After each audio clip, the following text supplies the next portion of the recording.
Assalamualaikum warahmatullahi wabarakatuh.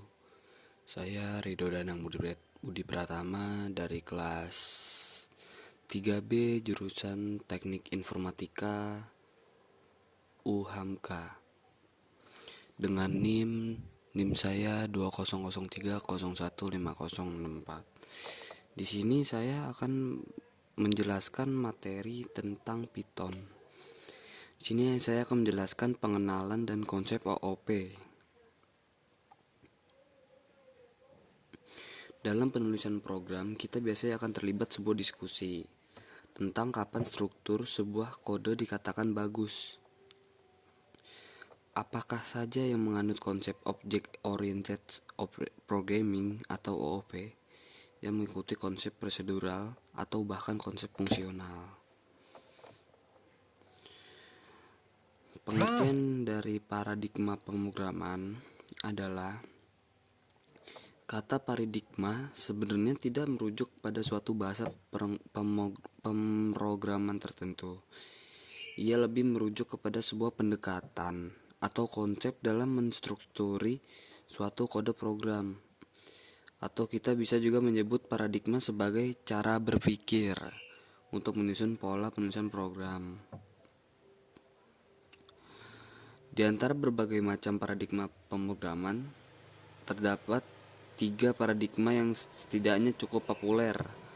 Bahkan pertanyaan tersebut mendapatkan lebih dari 191.000 views di Stack Overflow.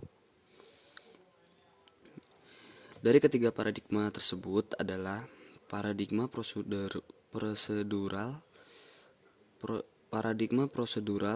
untuk mengelompokkan satu tugas tertentu yang bisa digunakan berkali-kali sebagai pendekatan dalam pemecahan suatu masalah.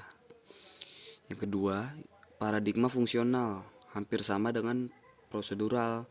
Hanya saja paradigma ini lebih berorientasi terhadap input atau output daripada mengubah data secara langsung seperti pada paradigma prosedural.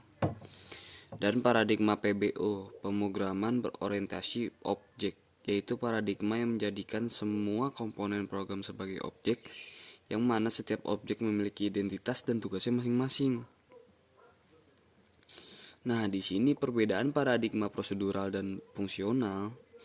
Untuk prosedural dan fungsional sebenarnya tidak jauh berbeda. Ketika saya dulu mengambil kuliah algoritma pemrograman, salah seorang dosen kala itu membedakan antara fungsi dan prosedur. Fungsi adalah fungsi yang mengembalikan nilai, sedangkan kalau prosedur itu fungsi yang tidak mengembalikan nilai. Adapun pada pelajaran bahasa pemrograman yang lebih modern, kebanyakan orang tidak membedakan antara fungsi yang mengembalikan nilai dan fungsi yang tidak mengembalikan nilai, baik secara istilah maupun secara penulisan sintaks.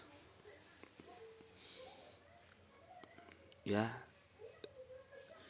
dengan mungkin cukup dengan materi yang saya jelaskan. Ini sebagai syarat saya untuk remedial mata kuliah praktikum pemrograman lanjut.